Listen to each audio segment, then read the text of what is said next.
अस्सलाम वालेकुम जी, क्या हाल चाल है? ठीक हो, खैरियत से हैं? उम्मीद करता हूँ जी सारे दोस्त ठीक होंगे। आज डेट है जी 12/2/2026। जैसा कि कल मैंने अपनी वीडियोस के अंदर ये चीज़ कही थी कि कल इंशाल्लाह मार्केट के हवाले से एक वीडियो लेके आएंगे, और उससे रिलेटेड मैंने आज पोस्ट भी लगाई थी, क्योंकि मेरी कोशिश होती है कि जो दोस्त कमेंट्स करते हैं और अपनी राय का इजहार करते हैं, या जो दोस्त सुनना चाहते हैं कि मार्केट राइस की कौन सी अपडेट पे वीडियो आनी चाहिए, तो मेरी कोशिश होती है मैं उसी चीज़ के ऊपर वीडियो बनाऊँ।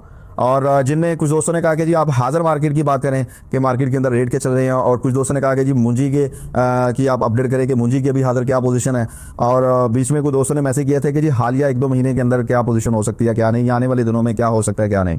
तो जिसमें देखें मैं जो भी वीडियो बनाता हूँ, मेरा ख्याल आप दोस्तों को इस चीज़ का अंदाज़ा हो गया होगा कि मेरी जो भी वीडियो का एनालिसिस होता है या जो भी एक रिव्यू होता है, उनमें दोस्तों के कमेंट सारी चीज़ें इकट्ठी होती हैं। तो वो मेरा जो पिछला हफ्ता गुजर गया होता है उसका एक प्रॉपर एनालिसिस होता है, जो कि मैं मतलब कि कह लें कि हफ्ते के लास्ट में उस वीडियो में अपडेट करता होता हूँ। और उनमें मेरी ये कोशिश होती है कि जो पिछला हफ्ता गुजर गया है उनमें कुछ चीज़ें क्रिएट हुई हैं, या ऊपर नीचे वाला सीन था, या मार्केट में किस लेवल के ऊपर काम हुआ है, या एक्सपोर्ट की क्या कंडीशन है, इस चीज़ के ऊपर मेरी वीडियोस होती हैं। और ये इसीलिए होता है कि आप दोस्तों की एक हेल्प हो जाए, आने वाले दिनों में क्या होना है या आगे 2-3 महीने क्या होगा। देखें जी, ये चीज़ें किसी को भी इल्म में नहीं होती, ये गैस होते हैं एक दोस्तों के साथ जो पिछला हफ्ता गुजरा है, तो उसको देखते हुए कुछ दोस्त जो बिजनेस करते हैं चावल का, या दोस्त जो समझते हैं, तो उनको थोड़ा बहुत जो है ना वो एक आइडिया हो जाता है कि अब ऊपर वाला हफ्ता में ये चीज़ें हो सकती हैं।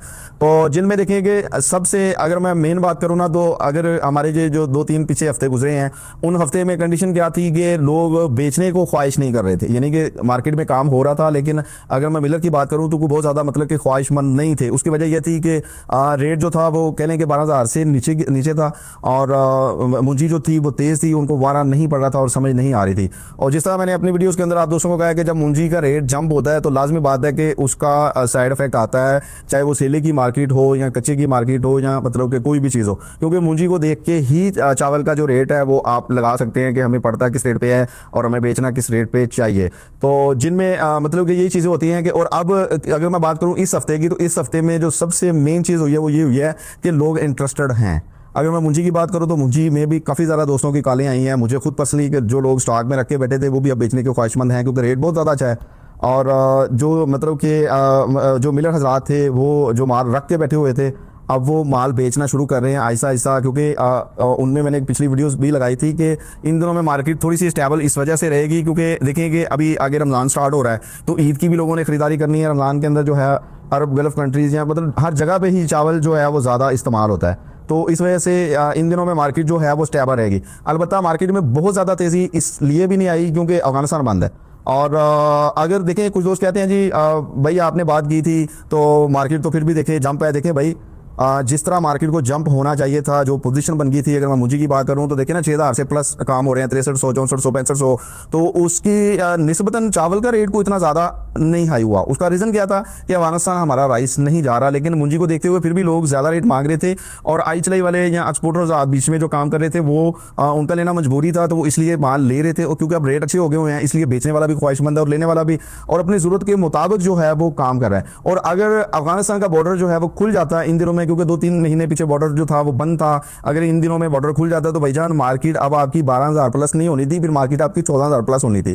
तो ये चीज़ें भी मैं आप दोस्तों को ये चीज़ बता दूं कि ये बड़ा फ़र्क पड़ता है इन चीज़ों से ऊपर। लेकिन अब देखिए जी सूरत मुख्तसर सी मैं आपके साथ बात करता हूँ कि अब क्या करना चाहिए। अब देखिए जी रेट भी स्टेबल है, मुंजी जो है वो 6,000 प्लस है, चावल जो है अब 12,000 से नीचे की पोजीशन पे अच्छा माल नहीं मिल रहा, अब 12,000 प्लस ही काम हो रहा है, चाहे वो 200, 300, 400, 500 इस तरह। बाकी जो इससे ऊपर वाले सौदे हो जाते हैं वो कुछ दोस्त आवाज़ देते हैं कि जी हम 12,700, 800 में बेच रहे हैं, या कुछ 13,000 की आवाज़ देते हैं। उनमें देखिए कंडीशंस होती हैं, पेमेंट की कंडीशंस होती हैं कि वो पेमेंट किस तरह लेनी है या करनी है। लेकिन अगर मैं कैश की बात करूँ तो कैश जो है वो 12,000 अब कह लें कि अच्छा माल जो है वो प्लस ही बिक रहा है।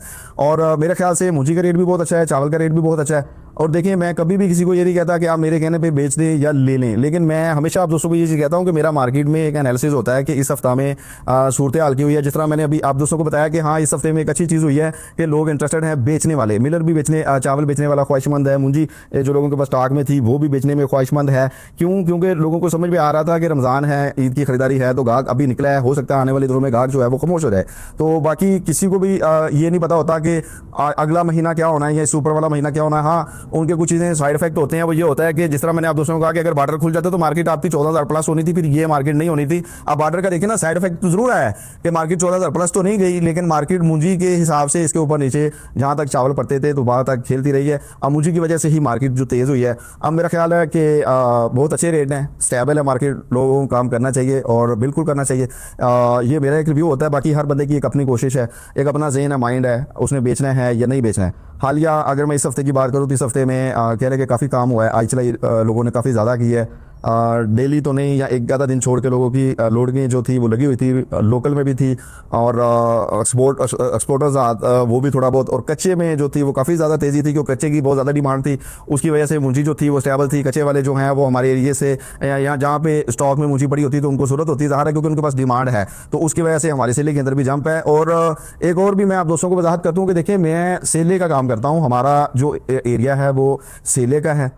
और बड़े दोस्त मुझसे पूछते हैं कि जी भाई, क्योंकि बड़े दोस्तों को उकाड़ा का ही नहीं पता, तो भाई उकाड़ा सेला राइस की बहुत बड़ी मार्केट है। और अगर मैं एशिया की बात करूं तो एशिया की सबसे बड़ी ट्रेड मार्केट जो है वो उकाड़ा है आपका। और उकाड़ा जो क्वालिटी के लिहाज से है काफ़ी अच्छा है, काफ़ी अच्छा रिस्पॉन्स है, ज़्यादातर एक्सपोर्टर्स यहीं से लेते हैं। और ये दो ही एरियाज मैं गिनता हूँ जो सेले को मतलब कि काफ़ी ज़्यादा स्टेबल किए हुए हैं, एक आरिफ वाला हो गया और एक उकाड़ा हो गया, जहाँ पे अच्छे गा रहे हैं, अच्छा काम कर रहे हैं और उनका एक नाम है। तो बाकी मेरा ख्याल है आप दोस्तों को वीडियोस के अंदर कुछ चीज़ें समझ में आ गई होंगी। और देखें, जब तक आप दोस्त मुझे कमेंट्स के अंदर नहीं बताएंगे कि हमें इस चीज़ के ऊपर अपडेट दें, तो तब तक मुझे भी वो वीडियो बनाने में इतना मज़ा नहीं आता, क्योंकि मेरी भी कोशिश होती है कि जो दोस्त सुनना चाह रहे हैं चलिए इसी चीज़ के ऊपर ही वीडियो हो। बाकी बातें तो कुछ और भी करनी थी आप दोस्तों के साथ। मेरा ख्याल है मेरी हर वीडियो जो है लंबी हो जाती है, दोस्तों का गिला भी होता है कि भाई आप वीडियो बहुत ज़्यादा लंबी बनाते हैं। देखिए, मेरा ना एक नेचुरली सीन है कि जब मैं कह लें कि बोलना स्टार्ट करता हूँ तो फिर जो मेरी चीज़ें हालिया मार्केट की पोजीशन की होती हैं तो मेरी कोशिश होती है कि चलो सारी बातें ही आप दोस्तों तक पहुँच जाएँ। तो बाकी जी बहुत शुक्रिया जी, बहुत मेहरबानी जी, जज़ाकल्लाह।